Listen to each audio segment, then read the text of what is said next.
Black Out Loud Media Group.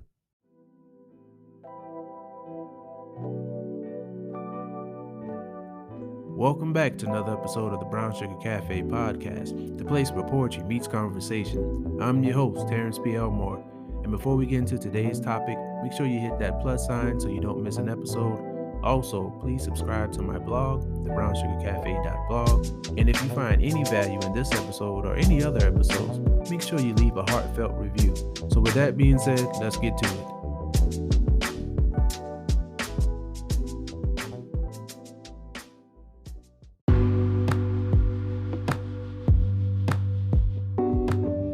What's up, everybody? Thank you for tuning in. This is episode 14. If this is your first time, thank you for checking out the show. For those of you all who've been rocking with me since season 1 or the beginning of season 2, thank you so much. Thank you for all the feedback that I've been getting. If this is your first time, go back and listen to the previous episodes and let me know what you think. Drop something in the comments. If you're listening on Good Pods or if you're listening on Spotify, you should be able to leave a message. But if not, hit me up on Instagram. Send me a message. Let me know what you think. I'm probably going to put a question out there in my stories on Instagram and Facebook to get any suggestions about any shows coming up or anybody you want to have on, any topics you want me to cover, something like that. Next month is National Poetry Month, so I'm going to have some poets on next month. But please make sure you check out those previous episodes. Happy Women's History Month. Shout out to my wife for just once again starting that airing business and really sticking with it. She's making history every day. Shout out to Medic Ministries. I had my mother on before. I had my mother on season 1 and we talked about her business. And shout out to Your World on Film, which is my sister Trinice's business. And now that I think about it, I should have her on. Matter of fact, maybe I should do a series, an entrepreneurial series or a small business series, and then I'll have her on. And we can talk about that. That'd be a real good series to do. But please take the time, which you should be doing this every day, to celebrate the women in your life, whether it's family, friends, co-workers, someone who's making a mark on history, someone who has made a mark in your life. Celebrate them, give them a special shout out. And even if somebody historically has made some contributions to you, share it out. Let her know, if you're able to contact that woman, let her know the influence she's had in your life and the things that she's done and the value that she's brought in your life. If it's a historical figure or someone who you don't have direct contact with or somebody who's not even here, maybe share a post, let other people know what you found valuable from this woman, and maybe that can help them and bring some value to their life, just you sharing something inspirational from them. And like I said, this should be done every day, not just during this month, but we set aside certain months to highlight certain things because let's face it, there are a lot of things to celebrate. But today I want to talk about assumptions and what happens when we assume.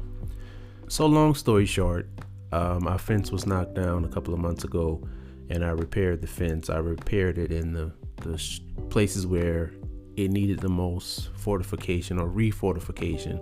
And there was a section of the fence that I let's be honest, I could have done better with repairing it, but I was just more concerned with it being up. And so we had some bad weather here. I think it might have been January. It was raining, the wind was blowing. It's pretty bad. And that section of the fence that I didn't fix properly, some of the boards broke and I needed to go back and fix it. So when I went to investigate, I noticed that my neighbor had some sort of netting with some bricks stacked up against the fence, and that's what broke one of the boards. And so the whole time I'm sitting here thinking, I'm like, man, she must think that we have a cat or something that's getting out and getting into her yard and messing with her plants or something like that. And I was telling my wife, I was like, she must think we have a cat, because there is a cat that comes through our yard sometimes. So I just assumed that was the reason.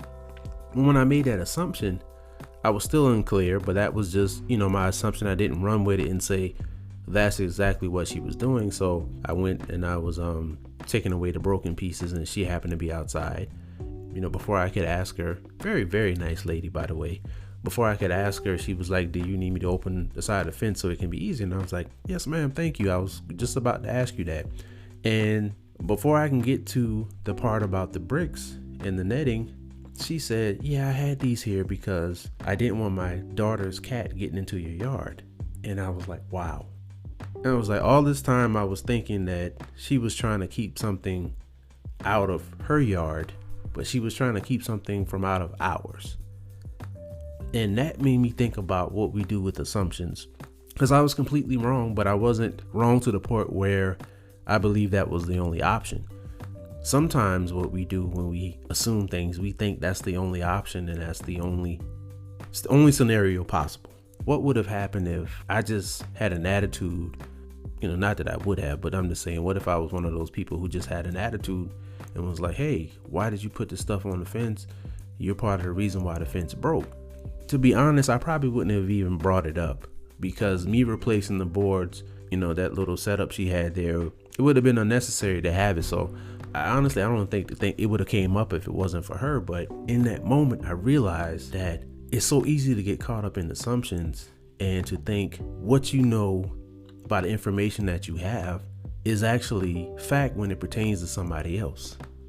And what I mean by that is I'm thinking one thing when the truth was the other. Now, my scenario and the thing I thought could very well have been the truth, but it wasn't until we had a conversation that I realized I was wrong. I shared that story to say that we can't go around making assumptions about things with people until we have conversations.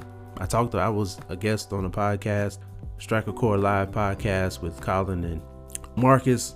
I'll put the link in the show notes, but really good conversation. And I was talking about that, like, as far as when it comes to hate and discrimination, people just assume certain things about different people without even having a conversation with them to understand who this person really is. Misunderstandings happen. They're going to happen. We don't all operate the same way. We don't all do things the same way. Some things may look familiar and be similar, but it can be completely different. I've been on both sides of the situation. I've been on the side where something has been assumed of me, and it wasn't until a conversation was had that the other person understood that they were wrong. And I've talked about this before, not so much, but I kind of touched on it briefly in another episode. A lot of situations could honestly be avoided if we have conversations with each other and we don't just run off our assumptions, because everybody's not the same. I say this a lot. Everybody's not the same. I say this a lot because I want to drive that point home, that we're not the same. We may have similarities, but there's some things that we think about that don't necessarily match exactly, even though they're similar. There was a time I was at Raising Cane's. Now, for those of you who are not familiar, Raising Cane's is a restaurant that only sells chicken tenders. That's it. You either get 3-piece, 4-piece. I think there's like a 5 or 6 or whatever. And they do have coleslaw and fries and toast, of course. And you can get the tenders on a bun, like a sandwich. But that's it. And so I was in the line one day and this older couple came up and they ordered behind me. And understandably, the lady asked if they sold hot dogs, and the people, they said no or whatever. But when I got over to the window, they were upset. The guy was frustrated. The guy was just talking up a bunch of junk about, no, we don't have hot dogs, under his breath and different things like that. But I'm like, dude, how many people, if you're not familiar with Cane's, knows that they just sell chicken tenders? There's not one in every city. I was at the Cane's in Charleston, and Charleston is a huge tourist spot. And even if it's not, it might have been these people's first time there, but you assume because you work there and you're familiar with Cane's that everybody knows that they only sell chicken tenders. There's some people listening to this episode right now that heard that for the first time. It was like, a place that just sells chicken tenders? Yeah. There's a restaurant called Raising Cane's that just sells chicken tenders. And the line is always long, wrapped around the building. I've never been to Cane's and it hasn't been a line. The chicken tenders are just that good. They're hand breaded. But back on subject, got to the next window, and the people at that window were having comments and saying stuff about the lady asking for a hot dog. And I wanted to say something about it, but I didn't get my food yet, for one. But I decided not to. You all do realize that this is kind of an anomaly when it comes to fast food restaurants, a place that only sells one type of thing. That's it, chicken tenders. And that's how it is with our understanding. Sometimes we get into a place of where we know what the facts are, we know what's on the menu, so to speak, And so when somebody questions that, it becomes, how dare you? You should already know. But if that's somebody's first experience, they won't know. If they're unfamiliar with something, they won't know. Keep that in mind.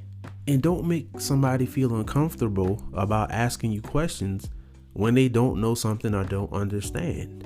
Common sense is only common when there's a common level of understanding. Plain and simple. Everything is not common sense to everybody.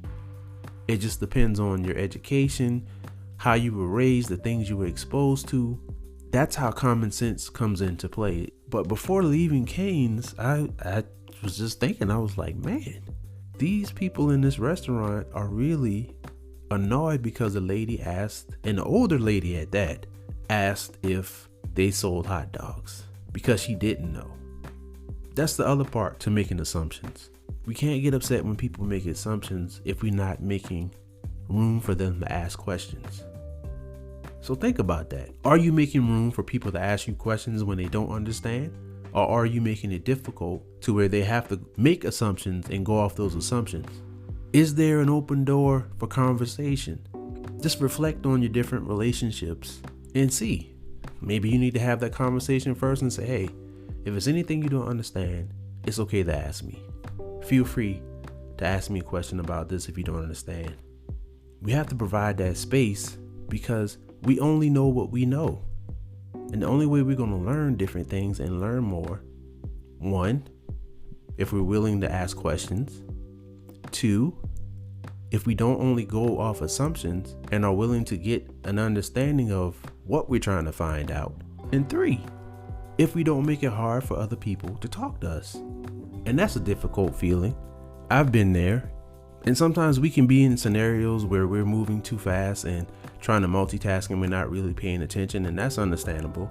But if people know that we're willing to talk to them and willing to provide understanding, they'll know that this is probably just one of these off times. But if you become that person, and some people, let's be honest, you can do this one time and that becomes who you are for however long they know you.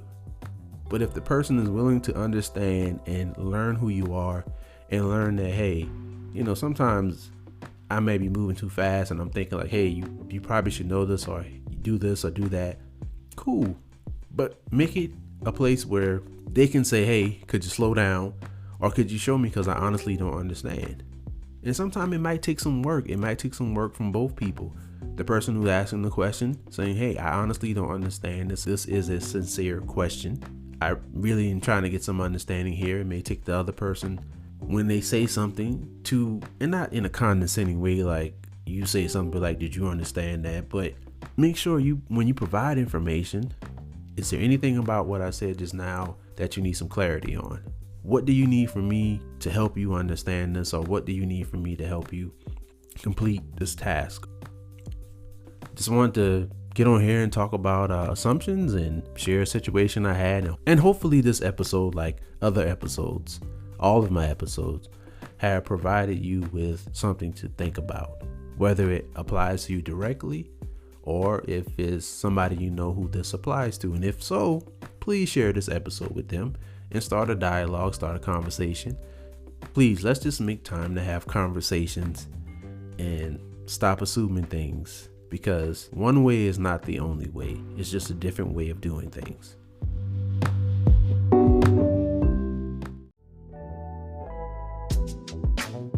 Thank you for tuning in to another episode of the Brown Sugar Café podcast. Once again, I'm your host, Terrance B. Elmore, and this is the place where poetry meets conversation. Hit that follow button and turn on your notifications so you won't miss an episode. Check out my blog, thebrownsugarcafe.blog. Also connect with me on Instagram at thebrownsugarcafe. Hope you enjoyed this episode, and as always, remember, keep pushing forward.